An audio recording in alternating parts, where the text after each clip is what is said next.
Hey guys, so my name is Harley Chavez, and I'm going to be talking about Module 2. This is the Historical and Ethical Foundations. The theory that I chose was the persuasion theory.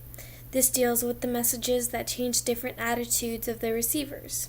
So it also activates an attitude change that can modify behaviors of consumers, voters, or just any individual.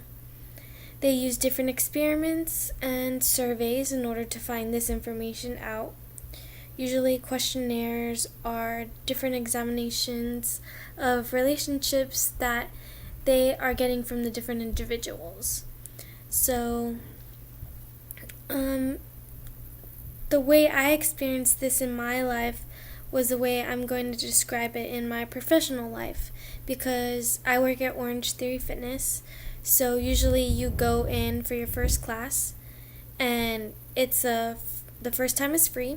So it's a 1 hour full body workout. Every time you work out, you focus on endurance, strength, and power. You're connected to a heart rate monitor, and then you have a coach taking you through the workout. That way you won't under train. And then for your first time, usually we ask you to get there 30 minutes before, just because we get a little information from you, and then we get to know you a little bit. So when you go in, we ask you a couple questions, and then it's kind of like, what are you currently doing for exercise, and just to get to know you and get to know some of your fitness goals. That way we can get you looking into your best shape. This theory applies to it because I have to ask all these different questions to get to know them. It emotionally feels good to get to know the person, just because I'm trying to get as much information as possible in order to persuade that person to become a member with us. And it's helping them, but in reality, we're actually helping them reach their fitness goals, because everybody shows up and has a reason for getting there. So that's what we want to know, why you actually showed up, why'd you take that first step. But by that point, after the workout, usually they take the workout, and then afterwards they are already mentally or physically tired, but they have different perspectives of the class at this point, so they will change their attitude. Then they get to make the decision if they see themselves doing the workouts.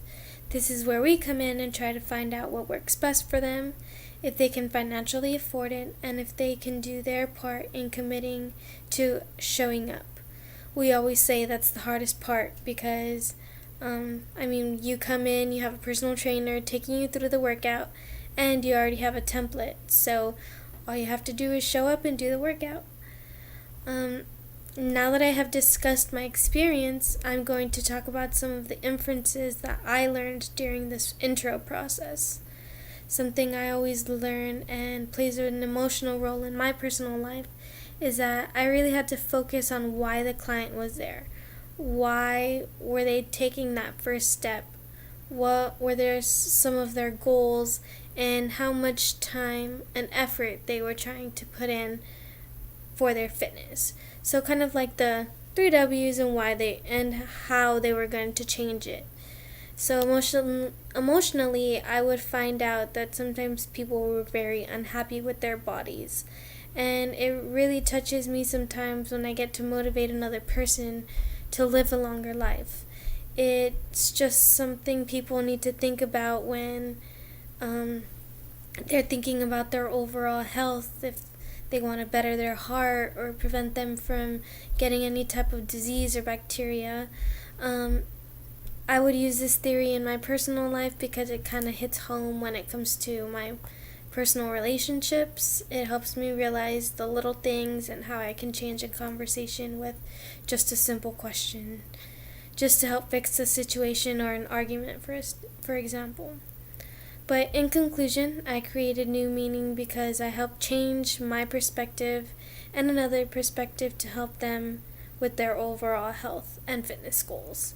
It makes me act differently because it makes me realize that life is too short, and people should think about helping themselves and their overall health. In the end, I talked about the persuasion theory and how it can change a person's attitude. How I try to persuade a person's attitude to become a member with us and help them live a longer life, and how it has changed me emotionally.